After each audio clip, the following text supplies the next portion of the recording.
بسم اللہ الرحمن الرحیم۔ السلام علیکم ناظرین، ہمارے ایک لسنر ہیں، انہوں نے ہمیں کانٹیکٹ کیا اور انتہائی اہم نقطے کی طرف انہوں نے توجہ دلائی۔ آپ جانتے ہیں کہ میں یہ ویڈیوز جو ہیں ایک پبلک اویئرنیس کے لیے بناتا ہوں، اپنے لوگوں کے لیے صحت کے مختلف عنوانات کے ساتھ، تاکہ اور اس انداز سے میری کوشش ہوتی ہے کہ بات کی جائے کہ ایک عام آدمی جس کا صحت کے میڈیکل سے کوئی تعلق نہیں ہے، شعبے سے کوئی تعلق نہیں ہے، تو ان کو بات آسانی سے سمجھ آ سکے۔ تو انہوں نے ایک انتہائی ہمارے معاشرتی مسئلے کے بارے میں نشاندہی کی ہے، اور انہوں نے کہا کہ آپ اس کے اوپر بھی ایک ویڈیو بنائیں اور وہ ایک اویئرنیس کے لیے وہ شیئر کریں لوگوں کے ساتھ۔ انہوں نے بات کی تھی آٹزم کے بارے میں۔ آج کل ہمارے معاشرے میں سب سے بڑھتا ہوا چیلنج جو ہے آٹزم ہے۔ اب آٹزم عام طور پر لوگ اس کے بارے میں بہت کم جانتے ہیں۔ اچھا، میں بتاتا ہوں، یہ ایک نیرو ڈیولپمنٹل ایشو ہوتا ہے۔ بچے کا جب دماغ بن رہا ہوتا ہے تو اس میں کچھ ایشوز آ جاتے ہیں، اور جس طرح سے دماغ کام کرتا ہے، ہمارے باڈی کو کنٹرول کرتا ہے، تو اس میں تھوڑی سی خرابی آ جاتی ہے۔ اور اس کی علامات عام طور پر یہ ہیں کہ وہ بچے تھوڑے سے اس طرح سے ہوتے ہیں کہ وہ آپ کی آنکھ میں آنکھ ڈال کے بات نہیں کریں گے، ان کی اسپیچ کے پرابلم، گفتگو کے پرابلم ہوں گے، وہ بہت جلدی میں ہوں گے، انسٹیبل ہوں گے، اسٹیبل نہیں ہوں گے، مستحکم نہیں ہوں گے۔ اس کے علاوہ ایموشنل بہت زیادہ ہوں گے، غصے والے ہوں گے، اگریسو ہوں گے نیچر۔ اور سب سے بڑی بات یہ ہے کہ وہ کسی چیز کے اوپر فوکس نہیں کر پائیں گے۔ مطلب یہ ہے کہ وہ کسی چیز کے اوپر کافی دیر کے لیے توجہ نہیں کر پائیں گے۔ یہ سب سے بڑی علامت ہے، اور یہی سب سے بڑا پرابلم ہے۔ اچھا، ایموشنل ایشوز آ گئے، اٹینشن کے فوکس کرنے کے ایشوز آ گئے،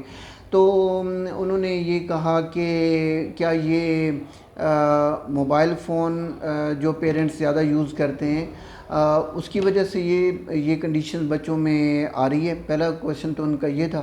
تو اس کے لیے میں یہ بتاؤں کہ جی ایسی کوئی اسٹڈی یا کوئی ایسی ایویڈنس ابھی تک ہے نہیں ریسرچ میں، تحقیق میں، کہ اگر والدین کا کوئی لائف سٹائل ایسا ہے جس کی وجہ سے بچوں میں یہ چیز آتی ہے، ایسی کوئی ایویڈنس نہیں ہے۔ دوسری بات یہ جو انہوں نے کہی، اور وہ بہت ضروری بات ہے، کہ آج کل موبائل فون کے زیادہ استعمال کی وجہ سے انہوں نے تھوڑی سی وضاحت کے ساتھ بھی کہا کہ ہم جب موبائل فون کی اسکرین آن کرتے ہیں تو عموماً یہ عام مشاہدے کی بات ہے کہ ہم کسی ایک کام کے لیے موبائل فون آن کرتے ہیں، لائک ہم نے کسی کو میسیج بھیجنا ہے، کوئی فائل، ہم نے کوئی ڈاکومنٹ کسی کے ساتھ شیئر کرنا ہے، یا کوئی ہم نے اور ایکٹیویٹی موبائل پہ، لائک کسی نے کیلنڈر دیکھنا ہے، تو وہ جو ہی موبائل آن کریں گے تو اس کے ساتھ ایسی چیز سامنے آ جائے گی جو تھوڑی دیر کے لیے ہماری توجہ کو انگیج کرے گی، ہم اس میں مشغول ہو جائیں گے، پھر ہم آگے سکرول کرتے جاتے ہوتے ہیں تو نئی نئی چیزیں، تو ہمارا دماغ آہستہ آہستہ اس سکرین کے ساتھ انگیج ہو جاتا ہے۔ تو ان کے کہنے کا مقصد یہ تھا کہ یہ جو ہم تیز چیزیں سکرول کرتے ہیں اور نئی سے نئی چیزیں دیکھنے کا شوق پیدا ہوتا ہے، اور ہمارا دماغ پھر وہاں انگیج ہو جاتا ہے، تو اس سے بھی آٹزم ہو جاتا ہے۔ ان کا کویشچن بیسیکلی یہ تھا۔ عموماً جیسے میں نے عرض کیا کہ ہم جب کسی کام کے لیے موبائل یوز کرتے ہیں تو ایسی چیزیں آتی ہیں، ہم سکرول کرتے جاتے ہیں اور نئی نئی چیزیں آ جاتی ہیں، اور سم ٹائم کوئی ایسی چیز آتی ہے جو ہماری دلچسپی کی ہوتی ہے، تو ہم وہاں کچھ دیر رک جاتے ہیں اور اس چیز کو دیکھنا شروع کر دیتے ہیں۔ اب موبائل کا جو الگوریدم ہوتا ہے وہ اس طرح سے ڈیزائن اور تیار کیا گیا ہوتا ہے کہ وہ موبائل ہمارا دیکھتا ہے کہ یہ کس چیز کو زیادہ دیر دیکھ رہے ہیں۔ دیکھنے سے موبائل کے ہمارا جو الگوریدم ہے وہ یہ سینس کر لیتا ہے، محسوس کر لیتا ہے کہ یہ آدمی، یہ شخص جو ہیں اس چیز میں زیادہ انٹرسٹیڈ ہیں، تو وہ پھر وہی چیزیں آپ کو بار بار دکھانے کی کوشش کرے گا، اور اب جب بھی کوئی موبائل پہ ایکٹیویٹی کر رہے ہوں گے تو میکسیمم وہی چیزیں آپ کے سامنے آئیں گی۔ تو اس طرح سے ہم جس مقصد کے لیے ہمارے ذہن میں، ہمارے مائنڈ میں جو پلان ہوتا ہے، جس مقصد کے لیے ہم موبائل یوز کرنا چاہ رہے ہوتے ہیں، وہ آہستہ آہستہ ہماری توجہ سے ہٹ جاتا ہے۔ بنیادی مقصد یہ ہوتا ہے کہ ہماری توجہ کا جو نظام ہے وہ خراب ہو جاتا ہے۔ تو ہمارے ان لسنر کا کویشچن یا کنسرن یہ تھا کہ ایسی جو برین کی ورکنگ کا جو فنومینا ہے، کیا موبائل کی کثرت سے یا اسکرین کی کثرت سے زیادہ وقت استعمال کرنے سے بڑوں میں بھی آٹزم پیدا ہو جاتا ہے؟ تو اس کے لیے میں یہ عرض کروں گا کہ بالکل بھی نہیں۔ اس چیز کو ہم کہتے ہیں کہ آٹزم لائک بیہیویئرز، مطلب آٹزم کی طرح کے بیہیویئر، رویے پیدا ہو سکتے ہیں۔ آٹزم اٹ سیلف ایگزیکٹ نہیں پیدا ہوتی، لیکن اسی طرح کے رویے پیدا ہوتے ہیں۔ اس میں کیا ہوتا ہے، پھر سے میں دہرا دوں، وہ بڑوں میں بھی ہو سکتا ہے اور ہوتا ہے عموماً، اسپیشلی آج کل ہمارے جو بچے ہیں، جوان بچے، ان میں بھی یہ چیزیں بہت کامن ہیں۔ اس میں سب سے پہلے ان کا جذباتی مسائل ہیں، بہت زیادہ جلدی غصے میں آ جاتے ہیں، اریٹیٹ ہو جاتے ہیں، سوشل انٹریکشن نہیں ہوتا، مطلب وہ کسی سے بات اتنے کانفیڈنٹ سے نہیں کر سکتے یا کرنا نہیں چاہتے، آئی کانٹیکٹ نہیں ہوتا، وہ کسی کو دیکھ کے کانفیڈنٹ سے بات نہیں کر سکتے، انہیں سوشل مینرز نہیں ہوتے، انہیں کانفیڈنس نہیں ہوتا، اور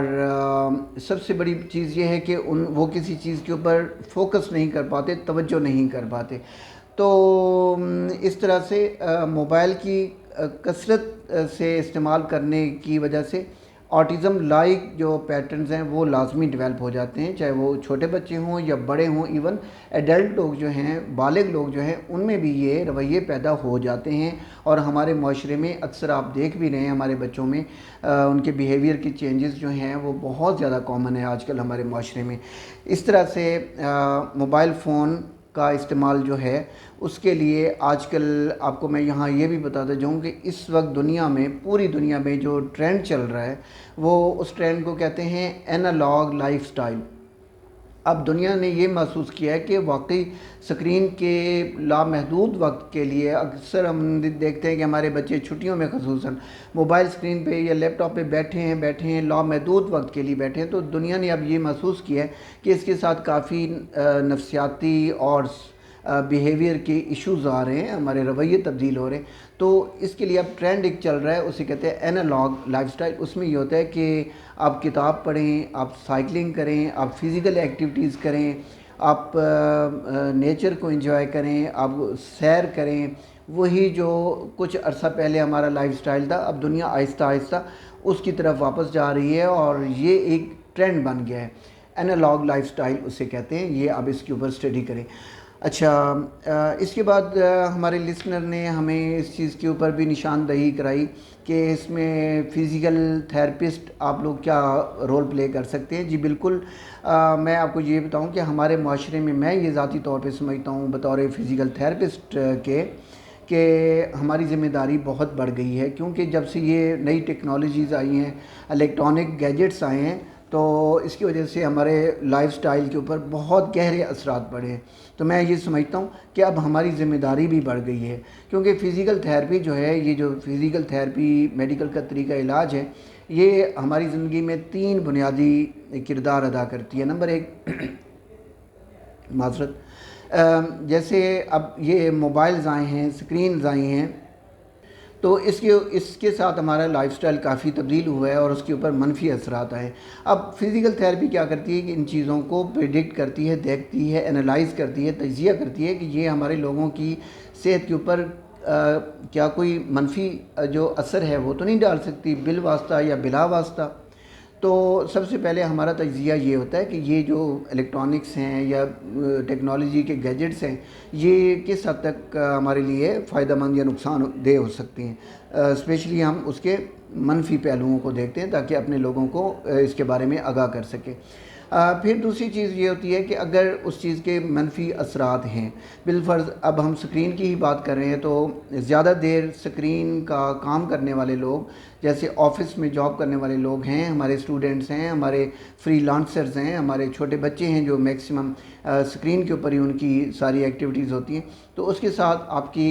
گردن کے پٹھے آ جاتے ہیں، وہ بری طرح متاثر ہوتے ہیں، اس کی وجہ سے آپ کی سر درد شروع ہو جاتا ہے، آپ کے کندھوں میں بہت زیادہ پرابلم شروع ہو جاتے ہیں، آپ کے بازوؤں میں، آپ کی ریسٹ میں بہت زیادہ پرابلم، ہمارے پاس کیسز آتے ہیں۔ اسی طرح جو لوگ لائک ہمارے ٹیچرز ہیں کھڑے ہو کے وہ لیکچر دیتے ہیں، اگر ایک لائف سٹائل ایسا ہے تو ہماری فزیکل تھیراپی دیکھتی ہے کہ اتنے گھنٹے دن میں کھڑے ہونے سے بالواسطہ یا بلا واسطہ باڈی کے اوپر، جسم کے اوپر کیا منفی اثرات آ سکتے ہیں۔ دوسرا پہلو یہ ہے ہماری فزیکل تھیراپی کا کہ وہ پھر یہ بتاتی ہے کہ اگر آپ کو سپوز کھڑا ہونا پڑ رہا ہے، آپ ٹیچر ہیں، آپ کوئی فورسز میں جاب کرتے ہیں اور آپ کو زیادہ وقت جو ہے اپنی ڈیوٹی جو ہے کھڑے ہو کے پرفارم کرنی پڑتی ہے، یا ہمارے ڈرائیورز ہیں، پروفیشنل ڈرائیورز جو ہیں ان کو زیادہ دیر ایک ہی پوزیشن میں بیٹھ کے کام کرنا پڑتا ہے، ڈرائیو کرنا پڑتا ہے، تو اس کی پھر بیلنس میں ان کو کون سی ایکسرسائزز یا کون سا جو پوسچر ہے وہ مینٹین کرنا چاہیے تاکہ ان کے جسم کی جو پٹھوں کی، جوڑوں کی صحت ہے وہ برقرار رہے، اس کے اوپر منفی اثرات نہ پڑیں۔ پھر تیسرا اہم رول جو ہے ہماری فزیکل تھیراپی، وہ یہ ہمارے معاشرے میں پلے کرتی ہے کہ اگر کسی بھی وجہ سے آپ کے پٹھے اور جوڑ خراب ہو چکے ہیں تو ان کا پھر علاج کرتے ہیں۔ تھیراپی کا اٹ سیلف مطلب بھی علاج کرنا ہوتا ہے۔ یاد رکھیے گا، جو آج کی جدید تحقیق کے مطابق جو فزیکل تھیراپی ہے، ایڈوانس فزیکل تھیراپی جو ہے، اس میں مینول فزیکل تھیراپی سب سے زیادہ پریکٹس کی جانے والی فزیکل تھیراپی ہے جو پوری دنیا میں اس وقت پریکٹس ہو رہی ہے۔ فزیکل تھیراپی میں درد کی ادویات استعمال نہیں ہوتی، ایون آج کل وہ جو پہلے مشینیں استعمال ہوتی تھیں وہ بھی استعمال نہیں کی جاتی، کرنٹ والی مشینیں یا ہیٹ والی مشینیں، اس طرح کی موڈیلٹیز بھی مکینیکل نہیں یوز ہوتے۔ اس کے علاوہ انجیکشن بھی نہیں لگائے جاتے۔ ہماری اپنی فزیکل تھیراپی کی کچھ ٹیکنیکس ہوتی ہیں جس میں اگر خدا نخواستہ پٹھوں میں یا جوڑوں میں کوئی ایشوز آ گئے ہیں، ٹیکنیکل خرابیاں آ رہی ہیں، تو ان کو اس خرابی کو آئیڈینٹیفائی کرنے کے بعد اسی کو ٹھیک کیا جاتا ہے، اسی کا علاج کیا جاتا ہے اور پھر اس مسل کو ایکٹیو کیا جاتا ہے، اس سے ایکٹیویٹی پرفارم کرائی جاتی ہے، تو وہ بہت ہی کم وقت میں بغیر دوائیوں کے اور بغیر کسی لمبے چوڑے میڈیکل انٹرونشن کے وہ مریض بالکل ٹھیک ہو جاتے ہیں۔ تو یہ دو تین اہم باتیں تھیں، یہ اس ویڈیو کے ذریعے میں آپ کے ساتھ شیئر کرنا چاہتا تھا۔ تو آپ بھی اپنی کمیونٹی میں اگر آپ سمجھتے ہیں کہ کوئی والدین ہیں وہ اپنے بچوں کے بیہیویئر کے بارے میں پریشان ہیں، ان کے ساتھ اگر کوئی ایسے سائن اینڈ سمپٹمز آ رہے ہیں تو ان کو بھی یہ چیزیں شیئر کریں تاکہ ایک عام آگاہی کا میسج جو ہے وہ میکسیمم لوگوں تک پہنچے اور لوگ اپنی صحت کے بارے میں بہتر آگاہی لے سکیں۔ جزاک اللہ۔